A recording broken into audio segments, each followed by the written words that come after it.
उनका विवाह हुआ था। अब इनकी बात देखो, ये बहुत देखने लायक है। जो भगवान की भक्ति में, भगवान के कार्य में दोष निकालता है, उसका कभी मंगल नहीं होता है। ये सौपरी ऋषि यमुना जी के जल में पानी के अंदर बैठ के भगवान का भजन करते थे। अब पानी के अंदर देखते देखते वहां की मछलियों से उनका प्रेम हो गया। कहाँ मनुष्य और कहाँ ये मछलियां, वो प्रेम हो गया। बातचीत की, मछलियों ने कहा कि महाराज, यहाँ ये आपका जो विष्णु भगवान का जो वाहन है और उनका भोजन वैष्णव जैसा नहीं है, ये बंगाली जैसा कुछ भोजन लेते हैं। तो यहाँ जल फल खाने के लिए कभी कभी आ जाते हैं, हमको बड़ी तकलीफ देते हैं। तो मानता उन्होंने तो श्राप दे दिया सौपरी ऋषि ने, अगर गरुड़ जी आएंगे तो उनकी मृत्यु हो जाएगी, श्राप दे दिया। देखो आखिर फल क्या हुआ। वैष्णव भक्त तो वहां नहीं आए, पर वहां कालिया नाग आके बैठ गए आके। तो भगवान के कार्य में कभी हस्तक्षेप नहीं करना चाहिए। और दूसरी बात यह है कि वहां मछलियों से प्रेम हो गया, वो प्रेम करे आपस में, उनकी भी विवाह करने की इच्छा हो गई। और राजा मानदाता के यहाँ चले गए, और लकड़ी फेंकते हुए और बुड्ढे झुर्रियां पड़ गई, बड़ी बड़ी जटा, और कमर लटक गई थी, और कमर संभल न पाए। राजा मानदाता का कहे कि मुझे तेरी एक लड़की दे दे विवाह में। मानदाता जानता था ये बूढ़ा के साथ कौन पढ़ने को तैयार, मना नहीं कर सकते थे क्योंकि श्राप देने का बाबा जी है। तो उन्होंने हाथ जोड़ के कहा, बड़ा होशियार था, महाराज मेरी रनिवास में चले जाओ, मेरी जो लड़की आपको पसंद कर ले उसके साथ विवाह कर लेना। अब तो ये समझ गए ये बुड्ढे को कौन पसंद करेगा। तो उन्होंने कहा कि अपने संकल्प से कि देवांगनाएं भी जिसके लिए लालायित हो जाए, ऐसा मैं हो जाऊंगा। ओ सर्वांग सुंदर पहुंच गए अंदर। अब तो 50 लड़की ने देखा और सबकी सब कहने लगी, मैंने देखा ये मेरा है। अरे तेरा नहीं है, मेरा है। मम अनुरूपो नायम इति तद गति चेतसाम। अब तो अंदर सबकी सब लड़ने लगी, हमको ये चाहिए, हमको ये चाहिए। अब तो मानदाता ने कहा, तुम लड़ो मत, सबकी सब इनके साथ विवाह करो, जाओ सबके सब जाओ, मेरे घर में शांति हो जाए। अब तो 50 को कन्या इनको दे दी, सौपरी ऋषि को। अब तो देखो कहाँ से कहाँ बाबा जी का कहाँ से कहाँ पहुंच गए, आ गए। और 50 को 1,000 बच्चे हो गए, कुछ न कुछ बहुत बड़ा हो गया उनका व्यवहार। आनंद करे, खाए पिए और वो हो गया। अब एक दिन की याद है, संध्या बंदन की याद आ गई। अरे सूर्यास्त हो रहा है, मैंने संध्या बंदन नहीं किया। तो पत्नी ने कहा, इतने साल में आज ही संध्या बंदन याद आई आपको। अब तो वो जो सुना याद आ गया, हाय हाय मैं तो कहां से कहां नष्ट भ्रष्ट हो गया। तपस्वी था और ब्रह्म तेज मेरा था, सबको मैंने इंद्रियों के द्वारा जरयंती तेज, मैं एकांत में पहले अकेला रहता था, ये कहां से कहां पहुंच गया। अब तो सौपरी ऋषि ने सबका परित्याग करके निकल गए और भगवान की प्राप्ति कर ली।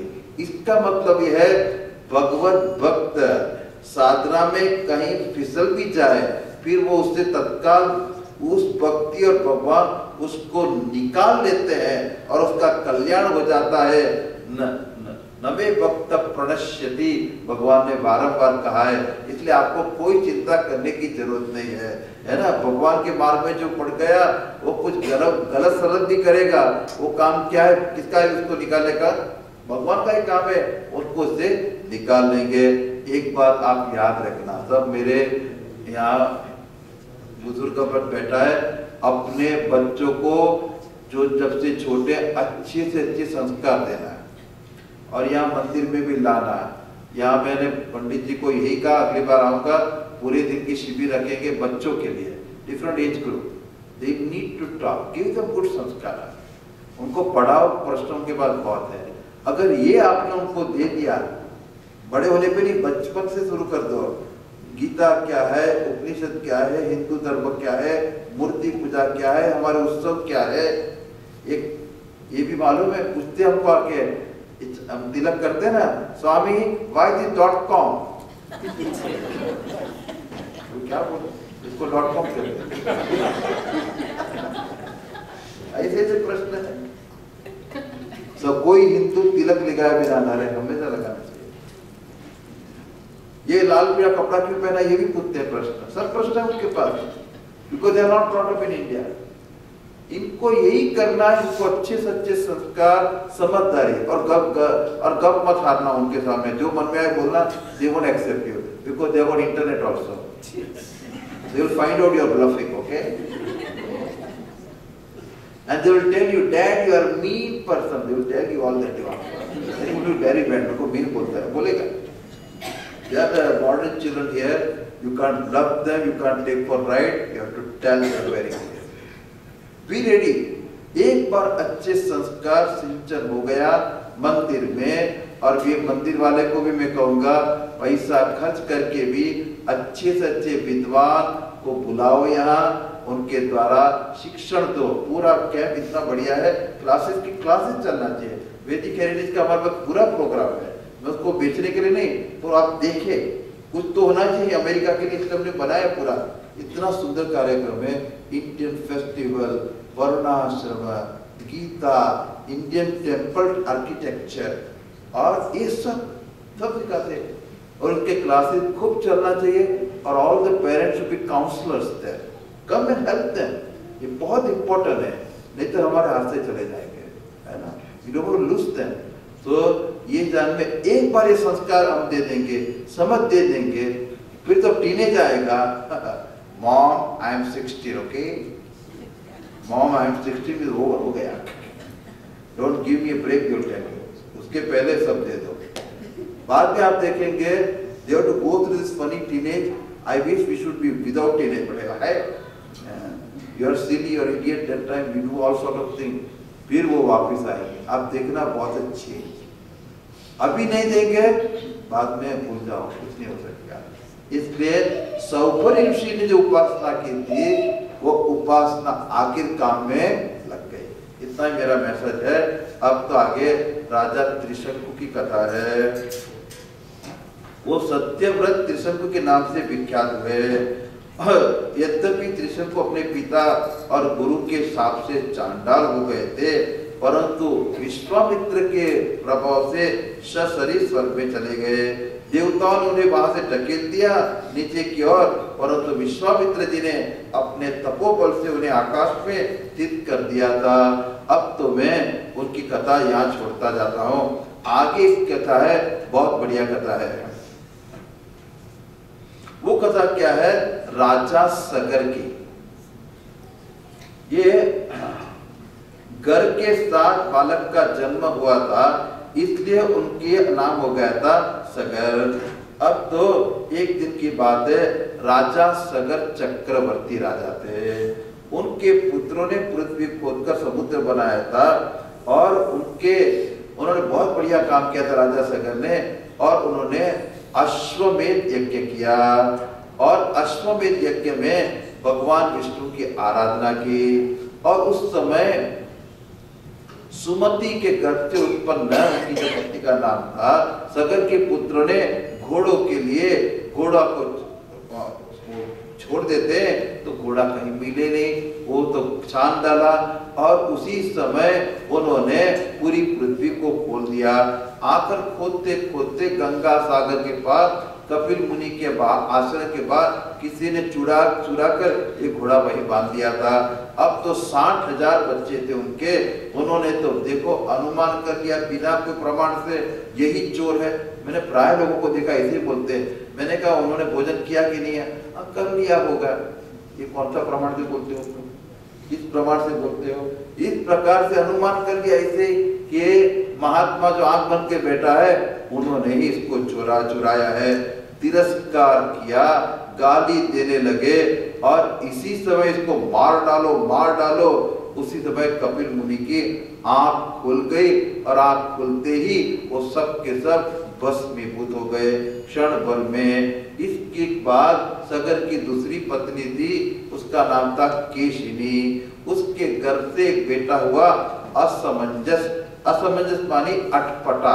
उनको कोई समझता नहीं था। ये सचमुच में योगी था, तत्वनिष्ठ था, जानबूझकर ऐसा व्यवहार करता था कि लोग उनको समझे नहीं। बच्चे को लेके जाके नदी में डाल दे और मारपीट करे, सब कुछ करता था। राजा भी दुखी, प्रजा भी दुखी, उसको घर से बाहर निकाल दिया गुस्से में। तब उन्होंने जाके जो बच्चे को पानी में डुबाया था योग बल से वापिस लाके सबको दे दिया। तब राजा और प्रजा को बड़ा दुख हुआ, हाय हाय हमने इसके साथ क्या व्यवहार किया। वो तो वापिस आया नहीं, पर इनका जो बेटा था असमंजस का, उसका नाम था अंशुमान। वो अपने जो चाचा है उनको ढूंढने के लिए निकले। समुद्र के किनारे कपिल मुनि के आश्रम पे गए और वहां उन्होंने कपिल मुनि के साथ घोड़ा देखा, हाथ जोड़कर प्रणाम किया। देखो अंशुमान में कितना है, आप तो अजन्मा ब्रह्मा जी से भी पर हैं और महाराज ऐसी बढ़िया स्तुति की है, आप तो सर्व प्राणियों के आत्मा हो। आपके दर्शन से मेरे मोह की दृढ़ फांसी कट गई है और आपने इंद्रियों को जीवन दान किया है।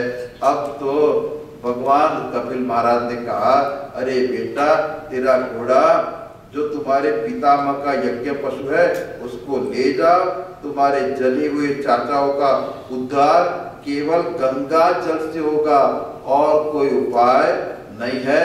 और अंशुमान ने बड़ी नम्रता से उन्हें प्रसन्न करके परिक्रमा की, घोड़े को ले आया।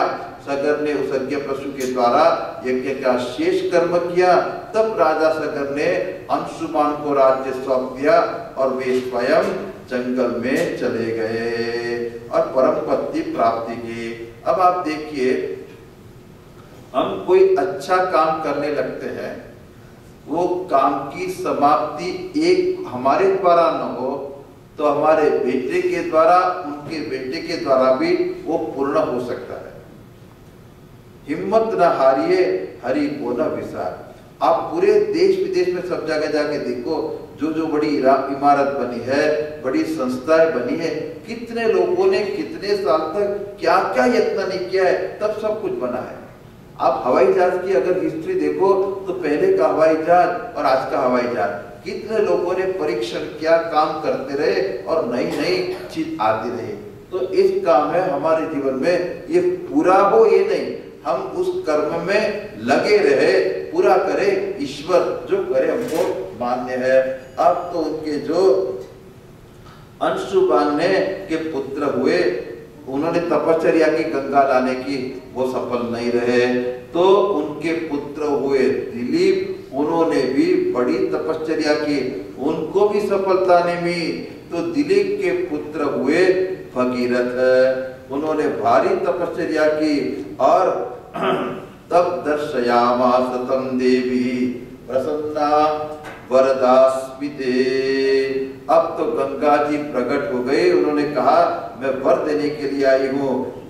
भगीरथ जी ने बड़े नम्रता से गंगा जी को प्रणाम किया है और गंगा जी ने कहा देखो मैं प्रकट तो हो जाऊंगी, गोपी धारयिता वेगम पतंत्या में मही तले अन्यथा भूतलम विद्वा नृप यास्य रसातलम। मेरा वेग इतना भयंकर है कि मेरा वेग को कोई धारण नहीं कर पाएगा, तो मैं रसातल में चली जाऊंगी। और दूसरा डर मुझे है, किम चाहम नभोम्यासे नया नरा मई, मेरे अंदर सब लोग आके पाप धोएंगे, है ना। ब्रुजामि तदगम पुत्र राजत्वम विचित्यताम, मेरे में लोग पाप धोएंगे तो मैं कहाँ जाऊंगी पाप धोने के लिए। ये दो का उत्तर आप दीजिए। अब तो उन्होंने कहा कि देखो भगीरथ का उत्तर क्या है, साधवो न्यासिनो शांता ब्रह्मिष्ठा लोक पावना। ये जो साधु है, शांत है, भगवान का चिंतन करते हैं, हरंति अगम ते अंग संगा ही अगत हरि,